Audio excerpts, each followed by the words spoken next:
কাগজে কলমে তৃতীয় শ্রেণীর চাকরিজীবী ময়মনসিংহের ফুলবাড়িয়া ভূমি অফিসের সার্ভেয়ার, কিন্তু বাস্তবে কোটি কোটি টাকা ও সম্পদের মালিক। সারা জীবনের বৈধ আয় এক করলেও যা অসম্ভব, অথচ চাকরির অল্প কয়েক বছরে তার বহুগুণ করে দেখিয়েছেন সার্ভেয়ার আরশেদ ও তার অফিস সহায়ক স্ত্রী। এই বিপুল বৈভবের উৎস কি শুধুই দুর্নীতি? অনুসন্ধানে ডিবিসি নিউজ।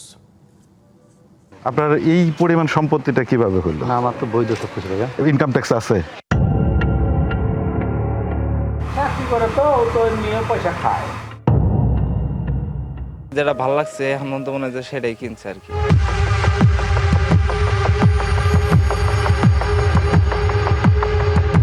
ক্যামেরা দেখে মুখ লুকানোর আপ্রাণ চেষ্টা ময়মনসিংহের ফুলবাড়িয়া ভূমি অফিসের একজন সার্ভেয়ারের, যার বৈধ আয়ের সাথে দৃশ্যমান সম্পদের হিসাব মেলাতে গেলে খেই হারিয়ে ফেলবে যে কোনো হিসাব রক্ষক। সার্ভেয়ার হলেও নিজে এবং তৃতীয় শ্রেণীর কর্মচারী স্ত্রীর নামে গড়েছেন সম্পদের পাহাড়। অনুসন্ধানে খোঁজ পাওয়া প্রায় 15 কোটি টাকার অবৈধ সম্পদের হিসাব চাইতেই অটোরিকশায় চড়ে চম্পট দিলেন এই কোটিপতি। অনুসন্ধানে পাওয়া টাঙ্গাইলের মধুপুরের প্রধান বাণিজ্যিক এলাকায় রয়েছে আরশেদের কোটি কোটি টাকা দামের একাধিক জমি, বাড়ি ও দোকানপাট। 4-5 বছর আগে বিক্রি করছি। সার্ভেয়ারে চাকরি করতো আরশেদ, উনি কিনা নিছে। তাদের হলো বিলাসবহুল অবস্থা হয়ে গেছে। তারা অবশ্যই দুর্নীতি এগুলো না করলে তার কোনোদিন এরকম পর্যায়ে যাইতে পারতো না। সাবার চাকরি করে, সাবার চাকরি করে ইডিয়ার কয়টা বানু কিনা হবো তা ঠিক আছে। অন্য একটা সার্ভেয়ার পাইতে 5 কোটি টাকা নাকি 1 বছরের নিকা।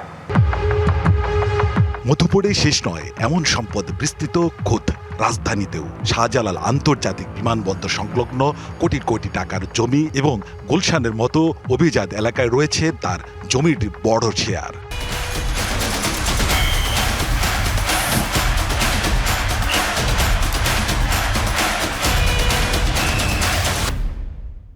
কানাডা এম্বাসির সামনে জায়গা রাখতেছে, ওখানে বোধহয় 1.5-2 কোটি টাকা প্রতি শেয়ারে।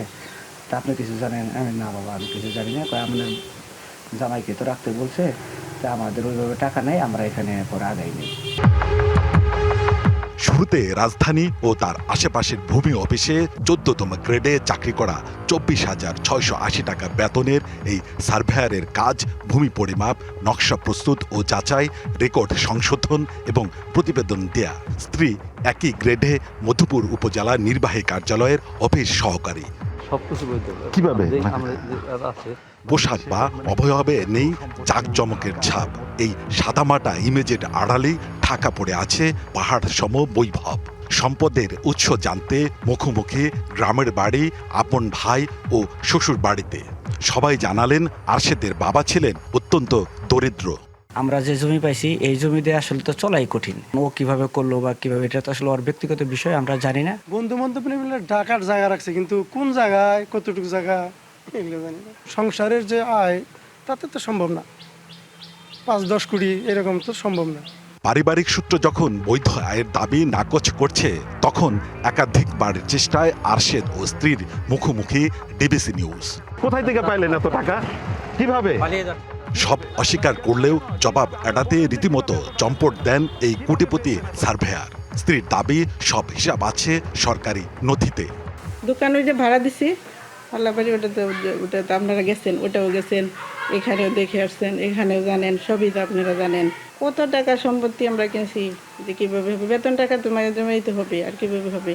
অপরাধ বিজ্ঞানীরা বলছেন এই ধরনের হোয়াইট কালার ক্রাইম বা ভদ্রবেশী অপরাধের দ্রুত বিচার না হলে সমাজে সততার চর্চা আরও সংকুচিত হবে।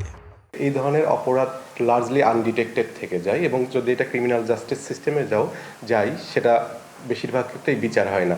অন্যান্য অপরাধীরাও এটা দেখে অপরাধ করার উৎসাহিত হবে। যে অপরাধী সে হচ্ছে এভিডেন্সটাকে লুকিয়ে এবং ক্রিমিনাল জাস্টিস সিস্টেমের দীর্ঘসূত্রিতাকে কাজে লাগিয়ে সে কিন্তু পার পেয়ে যাচ্ছে। সরকারের কাছে জমা দেওয়া সম্পদ বিবরণীতে গডমিল পেলে ব্যবস্থা নেওয়ার কথা জানান ময়মনসিংহ জেলা প্রশাসক। ভূমি মন্ত্রণালয় থেকে একটি পরিপত্র জারি হয়েছে, সার্ভেয়ার, কানুনগো এবং নায়েব যারা আছে তাদের সম্পদ বিবরণী দাখিল করতে হবে। পরীক্ষা করে দেখব যে অবৈধ সম্পদের মালিক তিনি হয়েছেন কিনা। দুদক কি পারবে এই ছদ্মবেশী কোটিপতির আয়ের আসল উৎস খুঁজে কঠোর ব্যবস্থা নিতে নাকি আইনি ভাগ করে আর্শেদদের এই দুর্নীতি চলতেই থাকবে প্রশ্ন সচেতন মহলের। Sohel Talukdar, DBC news.